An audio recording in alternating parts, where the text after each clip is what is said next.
28일 막을 내린 상하이 모터쇼의 주인공은 단연 전기차입니다. 현대차그룹은 아이오닉5와 EV6, 수소 전기차 넥소를 전시했고, 폭스바겐은 7인승 크로스오버 전기차 ID.6를, 메르세데스 벤츠는 준중형 전기 SUV EQB를 선보였습니다. 전시된 자동차의 절반은 전기차였습니다. 모든 자동차 회사들이 전기차에 대해 이야기하고 있지만 글로벌 완성차 업체 중에 전기차 전용 플랫폼을 만들어 전기차를 출시한 곳은 폭스바겐과 현대자동차 그룹밖에 없습니다. 전기차 전용 플랫폼은 내연기관차의 배터리, 모터만 달아서 바꾼 게 아니라 전기차에 가장 적합한 형태로 만든 플랫폼입니다. 에너지 효율을 높여 주행거리를 극대화하고 공간 활용도도 높습니다. 특히 공용 플랫폼을 기반으로 다양한 전기차를 만들 수 있고 규모의 경제로 비용도 절감할 수 있습니다. 현대차가 발표한 아이오닉5, 기아의 EV6는 같은 플랫폼의 형제 차종입니다. 일본 도요타는 상하이 모터쇼에서 전용 전기차 시리즈 도요타 비즈를 발표하고 첫 모델이 될 비즈4X 컨셉 차량을 공개했습니다. 하지만 실제 도요타 전기차가 판매되는 시점은 일러도 내년으로 알려졌습니다.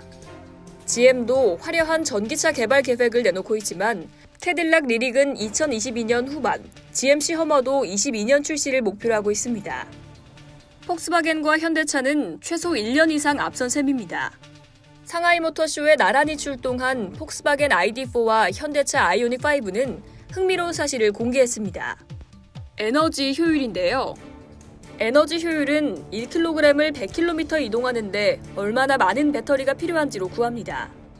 폭스바겐 ID 시리즈와 현대차 아이오닉5의 주행거리는 이미 발표된 바 있습니다. 하지만 동일한 기준으로 발표된 적이 없어서 직접 비교가 어려웠습니다. 그런데 상하이 모터쇼인 만큼 중국 기준 주행거리를 공개하면서 직접 비교를 할 수 있게 됐습니다. 메리츠증권에 따르면 아이오닉5의 에너지 효율은 5.56W입니다. 폭스바겐의 ID.4X는 7.05, ID.6X는 6.19로 아이오닉5보다 많은 에너지를 사용해야 합니다. 현대차의 전기차 아이오닉 일렉트릭은 2019년 미국에서 세계 최고 수준의 전비로 인정받은 바 있습니다. 이때부터 축적한 전기차 기술력을 전용 플랫폼 전기차 아이오닉5에서도 이어오고 있는 겁니다. 아이오닉5와 EV6는 같은 플랫폼에서 나왔지만 취향은 전혀 다릅니다. 아이오닉5는 패밀리카로서의 장점이 많은데요. 차량의 크기는 투싼 정도 사이즈인데 실내 공간은 팰리세이드보다 넓습니다. 앞좌석은 물론 뒷좌석 탑승객도 편하게 움직일 수 있습니다. 또 실내 디자인의 개방감을 높여서 공간에 대한 만족도가 높습니다. 자동차가 자율주행 기능을 갖고 스마트해지면 이동보다 공간의 개념이 더 중요해집니다.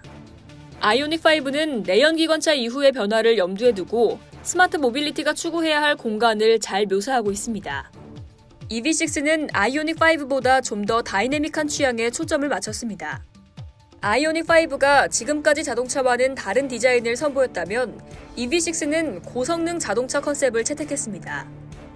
기아는 EV6와 람보르기니, 페라리, 맥라렌 등 내로라 하는 스포츠카와 함께 400m 단거리 레이스를 선보였습니다.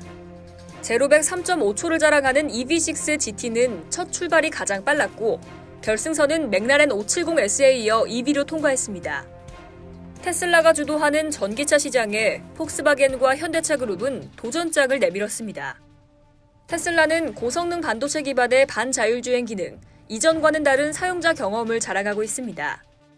현대차 그룹은 아이오닉5, EV6를 통해 자동차를 이용하는 사람들의 경험을 토대로 전기차만이 제공할 수 있는 공간과 성능의 방점을 찍었습니다.